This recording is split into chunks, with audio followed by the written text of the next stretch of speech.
Ladies and gentlemen, adjust your headphones.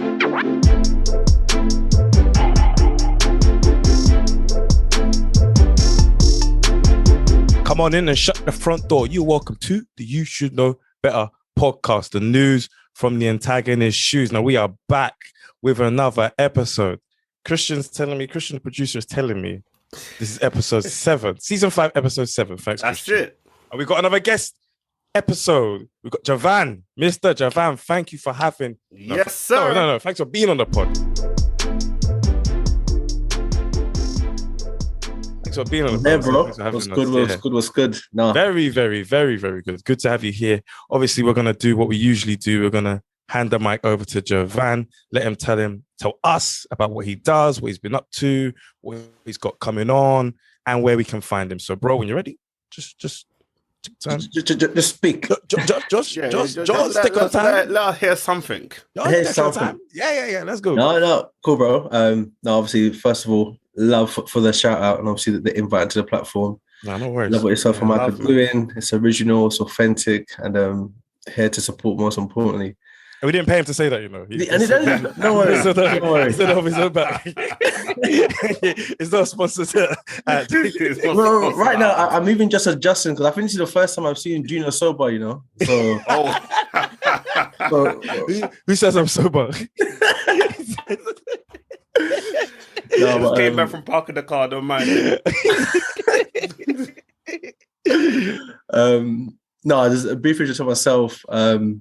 The founder of a platform called Over Your Head. In essence, it's a platform which basically speaks to predominantly black culture and obviously identifying our lanes in the world of sport, business, music, fashion, entertainment, all the popular culture, and as we are as a culture, the tastemakers of so many industries. So what we do is we cover various stories through either be written pieces, or it would be the podcast of our own, the Overhead podcast, or through guest interviews that we do when we tap into artists, ex-sports athletes, kind of unearthing kind of their story. So our angle, which is kind of what we refer to as the Overhead perspective, is about a deep dive into how the generation before us can pass over the wisdom, the key takeaways, which they can bestow upon us to then now create into our narrative and then move forward as well. So almost pay it forward is a mindset really. And in doing that, we're hopefully trying to inspire really and allow people to tell their stories, because at the end of the day, that's what all about, is it's our legacies. So that's what Over Your Head is in essence. That's one of the best intros we've had on the pod. That was Now we're going to I took that one in. Emotional. No, not emotional, but I know what he's saying. Like I had to stop for a second. No, I had to take that one in. Yeah, got a story, and you know it's all about sharing that story. So our story lives on longer than we do when we're on this earth, isn't it? That's an important platform, especially for young black British people in this country as well. You know what I mean? I think you're definitely doing the service. No, I know that, bro. Understand that story. And even if I'm wrong, I think, was you nominated or was it an award that you received? Oh yeah, so obviously my work in terms of, so Over Your Head is kind of a side gig or a side hustle, as I say, but the traditional 9 to 5 obviously sees me working in the sports industry. So obviously the work I've done, obviously like the last 18 months, saw me receive an award late last year called the part of the Football Blacklist. So basically, that's serious. Yeah, so basically gives a nod to individuals from a ethnically diverse background who are kind of like using their influence of their platforms to create change in the world of sport business. So on the list this year was the likes of Rashford, Ivan Toney, Nikita Paris, the Rashford, Marcos. Oh, so you're on the same list as Rashford? That's a good look, man. Bro, 100%. Yeah, that's amazing. Like, that's amazing. Congratulations. That's a serious look. Still pinching myself at the whole thought of it, but you know, we don't rest on our laurels. We keep pushing and striving. So it's a new year, and we continue to set the bar higher. Amen. Yeah, that's what we love to do. That's what you can obviously find the Over Your Head podcast as well. I'm sure some more major. We'll put a link to that for sure. Forms. Yeah, definitely. So, Javan, thanks for that. What we're going to do is let you jump into your story. Tell us a time where you should have known better. No better. He'll be on next soon. One day. Got to have the ambition, man. Green screen. Bro, so obviously, growing up my whole life, as both of you can probably speak to, sport and football has been a large part of me as a person. Like from social gatherings, from networking to the people that I've met playing football, I've gone on to become like best friends over my lifetime. So, as an Arsenal fan as well, I've gone through a lot of Come on. a lot of joy. You know, Yeah, come on. We're moving steady right now. But naturally, what my story is going to fall into the world of sport, and that's what we're in football. So obviously, interesting fact. I deeped it the other day. Like I said, you know, my dad has never ever taken me to a football game before, bro. I know that, bro. This man is the original couch supporter. I said, fam, not one trip, you know. Is the game on TV? I paid big money for Sky Sports. I paid big money. Why is your game not there? I know on TV, bro. So, and I only speak to it now because I see the bonding and how that almost like, how many people do you know like play for the boyhood club, and they tell you about the times when they're 8 or 9 years old, being gone to the ground every day with my old man. Yeah. I'm thinking, hey. Yeah. My dad didn't even know where the ground was. They didn't even know where it is. He didn't even know where he is. You can tell me the history of Arsenal Football Club, but have you ever gone in and supported? He thought they were still in Woolwich. He thought they were So that being said, I think I was about 17 at the time. So one of my mates from school, he was a season ticket holder. So I think one weekend he just like said, the guy who my dad normally takes for our spare ticket isn't about this weekend, but it's an away game. So I'm thinking, okay, cool. Like, obviously this time I didn't know away days are for the diehard fans, you know. They want to go out of their way because this is our club. That's what we live and breathe. Then he said, but when the away end, bro, like for me, there's no complication. I'm thinking, give me a free ticket for me to go and see our first match in a stadium. Yeah. Away, home, corporate. And also playing. I'll take the disabled seat if I have to, fam. I don't just give me any seat. They're gonna come for your head. Look at you, bro. So obviously it was actually in Birmingham. So it was Arsenal versus West Brom. That was a game. So when you talk about away, like this is literally thrown into the deep end. Yeah, that's away. Literally everything was planned for me. Train ticket, meeting time, location. They even fed me. I thought it was a school trip. The way they treated me. So we do the whole process where we head to the ground, going with the home fans, might add. So the game kicks off now, and obviously I've been preying the whole thing, seeing that the Arsenal, and then obviously I know I'm around West Brom fans, but at the same time I just view it as I'm in the ground. So obviously there's Arsenal and West Brom fans in the stadium. Yeah. So Arsenal score first, and then I think it was Giroud that scored. So I kind of like stand up in my seat, and go on, 1-0, and I sit back down. I was thinking, Ross, be quiet, like no one's really like kind of like doing the same thing. Obviously, I can hear the Arsenal fans in the way end making bare noise. In the way end. So I'm sitting there now, go back in my seat, and by the way, it's cold, very cold. So as I sit back down now, I just hear a shoulder, a hand on my shoulder. So I'm thinking, someone probably said, like don't stand up too much or whatever it is. And then I just heard the words, "You what, mate?" And I turned like this. I said, "What do you mean you what?" He said, "Are you one of them?" I said, "One of who?" Yeah, one of what? What do you mean? What do you mean? I was like, "You didn't see Giroud just scored." I said, "Giroud just scored." He said, "Nah, mate, we're not having that around here." Hey, I remember I told you it was so cold. My body got so hot. Yeah. So hot. And then the guy I was with obviously had to defuse the situation, saying, "No. It's his first game. Like he doesn't know that when you're like he's actually just a neutral." Was what he picked. Your Arsenal invincible kit on. They Dreamcast on the front. Bro. The hat and scarf is a neutral. So like that told me, you know when someone says, Cause my mum always says to me, wherever you're going, know how you're coming home. Yeah, And that's what she means powerful. by that is don't run anywhere, don't know what you're getting yourself into, don't know who's gonna be there. So that day I realized, you know what? That's why you said what you said, because to me, I had no idea thinking that I'm just gonna rock up to a football ground, not knowing that I have these Burgers and Johnsons. Who's a bomber? All these Birmingham people behind me are screaming, "You what, mate?" And what's so mad is that there was other Arsenal fans who were literally doing the same thing. Where Oh, it's Okay, like covert Arsenal fans. yes, there we go. And then What, as loud as you, or were they kind of like, yes? What was it? no, Were they seasoned? the state I left them in, they couldn't do anything. Literally, I swear to God, one guy's face was covered in blood, and What? the stewards were escorting him out. They got a hold of him. Oh, they finished him. They finished him. Boy, They finished him. So imagine me was going to open my mouth to the guy that said, "You what, mate? Yeah. You what, mate?" They would have dragged you up to the top. They would have dragged you from west, north, east, south, bro, all the bros. You would have done a tour of Bromwich. The wickedest thing is stuff like that is obviously the team's already losing, so the fans they're already pissed off. Yeah. Or giving them, and they want to take it out on someone who's Arsenal. You're representing Arsenal at that moment. You're in an enclosed space. Let me tell you, I've done stewarding. I'm not jumping in, no beef.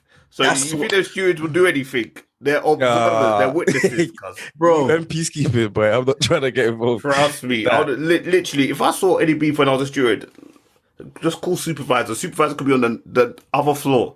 What? Why? Because you're worried they're gonna take you into the your minimum wage. You think I'm gonna come and get wide combos trying to save someone?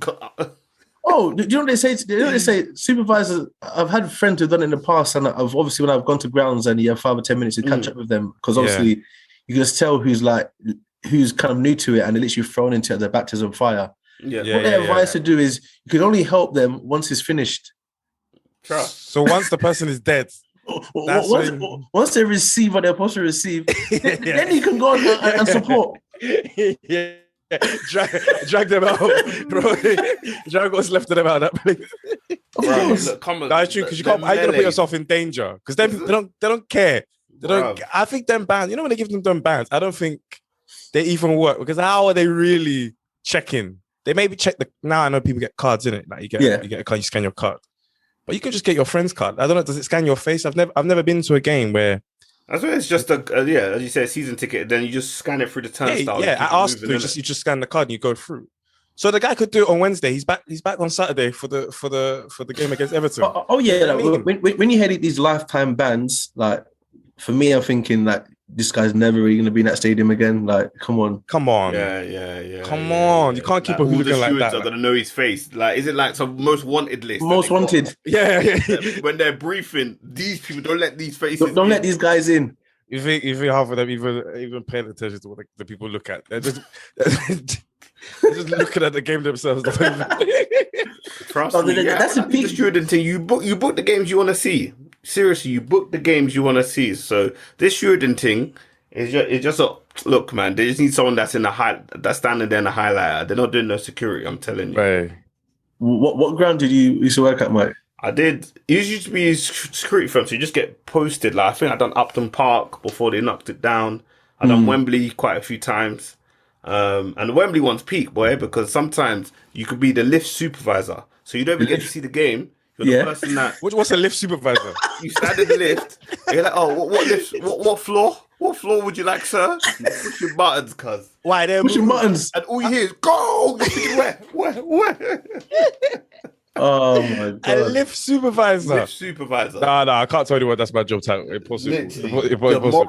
Demoralizing job, boy. Demoralizing. You're like that is a wait. So wait, Javan, how did you get out of this thing alive? No, so obviously when they that was the case. Oh, you were neutral-ish. Yeah, neutral-ish. Yeah. They were like, okay, like it's almost like a case of like. One more noise out of. I was so silent that game. Drag you. I was so. I think Arsenal even scored. I was like, boo. I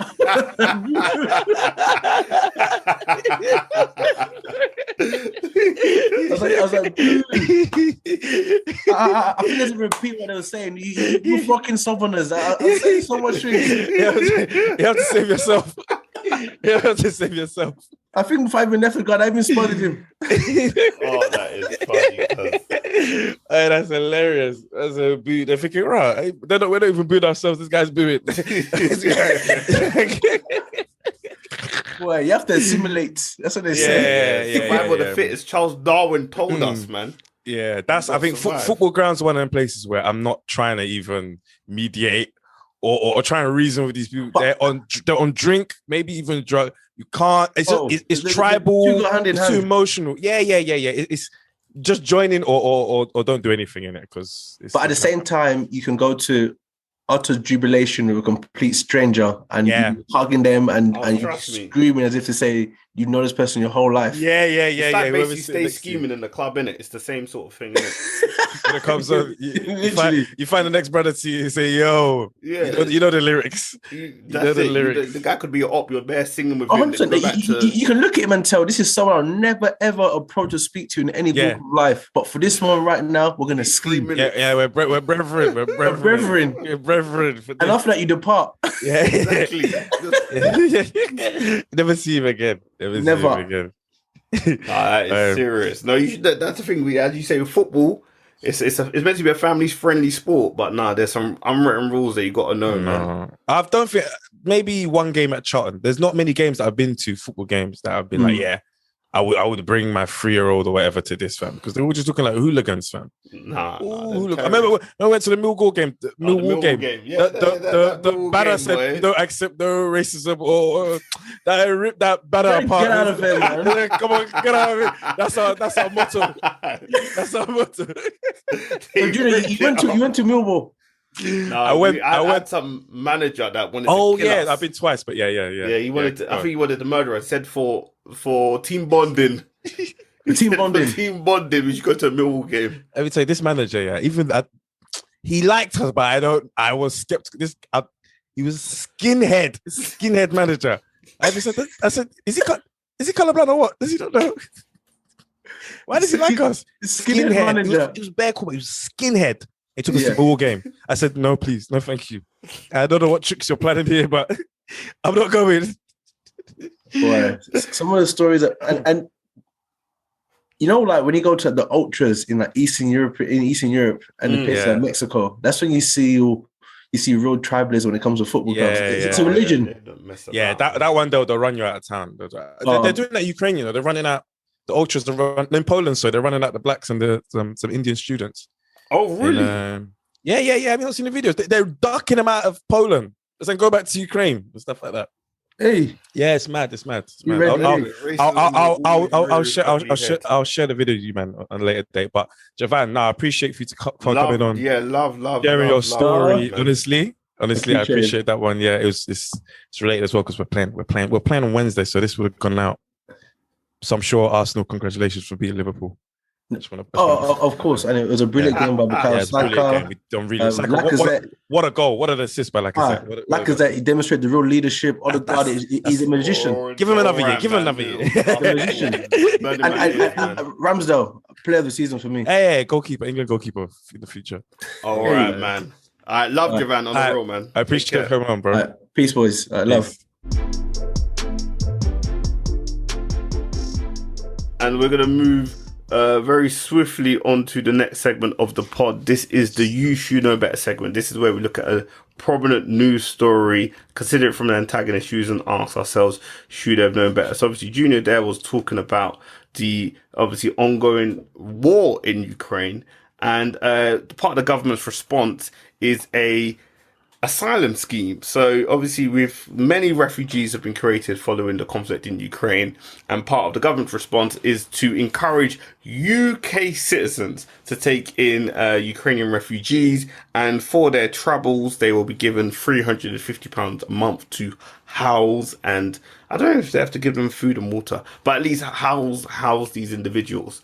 So Labour have come out and called it a DIY asylum scheme, criticising the fact that government are putting responsibilities on UK householders when they should be really dealing with this response themselves. And this comes at a time when There's been stagnant wage growth. There's been a surge in what will be our electricity and gas bills coming from next month. So I'm going to put Junior into the shoes of Michael Gove. He's Lucian Cramp twin. What's Michael Gove do nowadays? What role did he get Fred stabbed into? What's he doing? Is he energy consultant or something like that? Was he? Whatever Michael Gove is, you are. Yeah. Okay. What's this scheme about? Why are you? In fact, yeah. Why can't the government take responsibility? Why are you putting the pressure on UK households? Well, look. Thanks for having me on the show. I'm Michael Gove. I'm in government. I'm a Look. As part of the government, this isn't a DIY scheme, like MP Nandi was saying. It's a scheme to help people in Ukraine who are suffering from a brutal war, Putin's creation, I'll have you know, right? Yeah. And all we're doing is facilitating a way for migrants to come into this country, asylum seekers, if you want to, for a better term. And they've got, and we're trying to give them a route into this country so they can look after themselves, you know. So wouldn't it be better for the government to provide this support? Why is this burden being put in on UK households? Well, we are. This is a country of generous people, generous government. Okay, during the pandemic, we gave everybody free Nando's. Okay, so we're such a generous nation. We know that the other people in this country are also generous. Yeah. So we've made this plan that you can allow refugees into your house. Now you're getting $350 a month. Okay, that's to help with the asylum seeker, and you also get to choose the family. So it's not like we're saying, hey, you don't know which one you're getting or whatever. It's like Argos. You go, they say, I want this one. Okay. They go to the back, they bring it down for you. That's how it works. So you get to choose your family. You know, we only suggest that you're able to pronounce the name first of all. And that way we know. Well, exactly. We know most British people can't pronounce the name, so therefore there won't be that many coming into the country. but obviously, you would expect the government. It shouldn't. One, you've got the visa scheme where you're asking these people to apply online as if they've got access to internet when they're. They do. No, the planes that fly over, Russian planes, they emanate. They emanate Wi-Fi, yeah, so they can still use that while they're traveling. So you know they can use that. There's no problem. Listen, I myself, I've sponsored a family. I've sponsored Andrei Shevchenko and Zinchenko. He's the guy that plays for West Ham. Is his name? Amalenko, yeah, they're in my yard. Yeah, they're in my yard now. So look, there you go. Yeah. I'm doing my bit. Wait, who have you sponsored? Who have you sponsored? Good question. Like, Boris is not taking anyone. Apparently, the security reasons. Security reasons. Yeah. But when he was having lockdown party, there was no security problem there. No, we had security there. We had security there. The security even didn't join. They even drinking. They even drinking one too. But who have you taken in? Who have I taken in? See, nobody. You're not generous. You're not generous. I'm assessing the options. Well, you're not generous, Britain, because I think you should, take someone and give you extra $350 a month. $350. Right? Yeah, you can use that. Use that to buy them bread. It calls into people's consciousness, isn't it? And not everyone is comfortable in their own space. But fortunately, the number's actually pretty good. I think over 100,000 people have signed up. If I recall, was it 1 million? I think it may be. That's a big jump. Huh? No, right, but we wasn't expecting that many. Yeah, I think no. Oh no, I think it's 100K. 100K. Okay, that's good. That's good. $1 million's too much for this country. Yeah, well, we can't be that welcoming. Can't be that welcoming. But what are you can stop being governor? What have other countries done? Naturally, it's the countries that are on the borders that take the brunt of it, right? Yeah, Poland's taken over 1 million. Yeah, Poland open borders. I can't remember how Romania taken, but I think there's been about 1.5 to 2 million refugees. Yeah, already. That's probably going to jump up to 3.5 or something like that. So the border countries usually take the first hit. I think most of the other countries have been like, yeah, sure, we're going to hand out these visas and blah blah blah. In the UK, it was just so slow, delayed, and I think because they feel so far removed from it, and also I think naturally, the idea is, Ireland, Britain, that the idea is to not lend support, not do too much. So I think at one point there was only like 50K visas, and the process was so laborious. You know, it was just, this country. This is the worst thing they would want. Yeah. After doing Brexit, this is the last thing they want to do in it. So no, that's a good point. Yeah, the whole idea was secure the borders, and there's too many people. Migration's a problem. XYZ, XYZ, XYZ. Now it's like there's a war. You got refugees, you got people, and obviously a thing that we've discussed, I think last week as well, and also is the precedents this all sets, because this is basically saying that when there's war. In Europe, or even though the Middle East is further afield in Europe, but if there's war, that as a country we are duty bound to sort of help. We are, yeah. And all these sort of fundraisers, the plethora of fundraisers, like comedy fundraisers I'm seeing, for example, just because that's the world I'm in. But I'm sure in all different sort of sports and sort of genres, all these fundraisers that are happening, and as it should. So I'm not doing what aboutery saying this shouldn't happen, as it should, but I guess it just always sets a precedence. Like, well, if we can do this for Ukraine, then obviously naturally you'd expect the same in other places where there's such atrocities. Yeah, you would, but I think this is all these things are regional, right?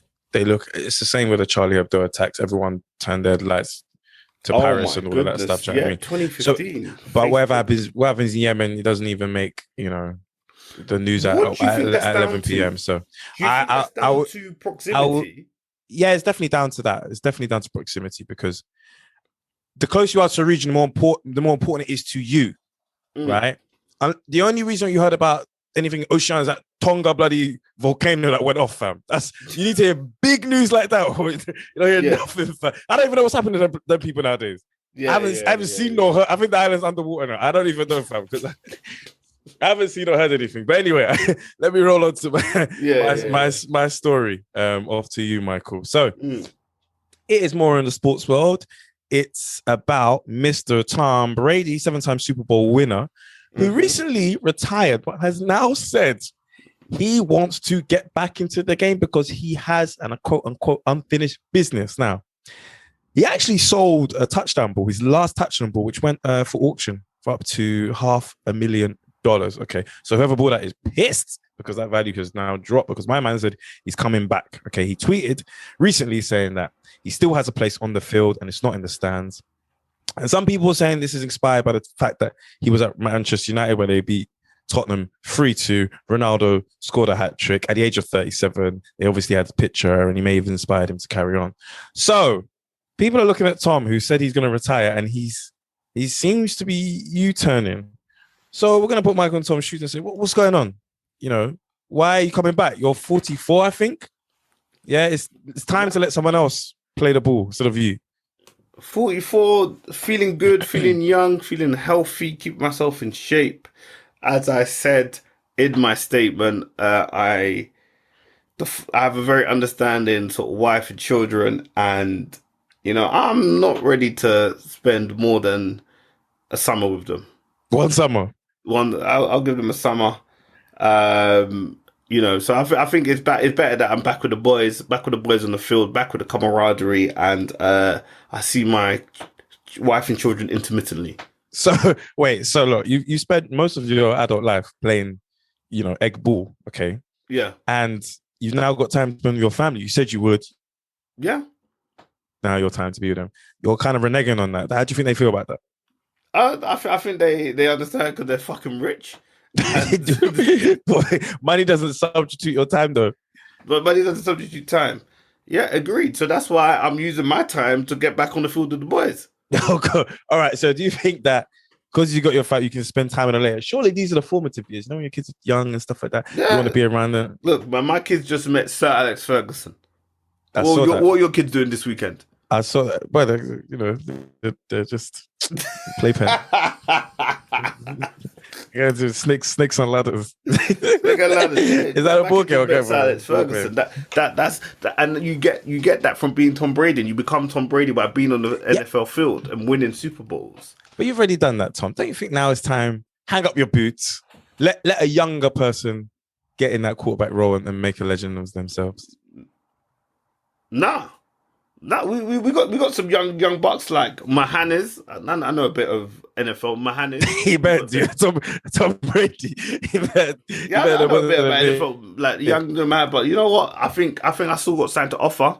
And you know, if you don't use it, you lose it. So I'm trying to use all my skills because you never know. You never know. All right, Tom Brady. I think Michael Jordan said it best. F them kids. Run them kids, man. He wants to be back on the field. He don't want to be spending time with his wife and kids. He wants to be out with the camaraderie with the lads, and I respect him for it. Yeah, I think it's one of those where you know you've played the game so much, you're probably itching to do something, get back, and you know, I think it's one of the things where he wants to break down before he quits in it. So good luck to him, though. Good luck to him. I'm happy he's going to do that, man. And if you paid $500,000 for a ball that's worth nothing, you're lost, boy. Now on the real, I think he will never do it, but Tom Brady needs to run that money back. Yeah. I don't know. What I will say is though, we're gonna leave this episode there. We'll probably have 2 throwbacks for next week. Yeah. We'll be extra generous. We're gonna leave it there. Yeah. We'll do the throwback had was good, but the throwback we'll do next week. We'll do 2 as we end the season. We're gonna end the season next week. Looking forward to it, man. So that's been another episode of You Should Know Better. Take care. Have a good week, and don't do anything that's gonna make us say you should know better. Take care and in a bit, love and peace.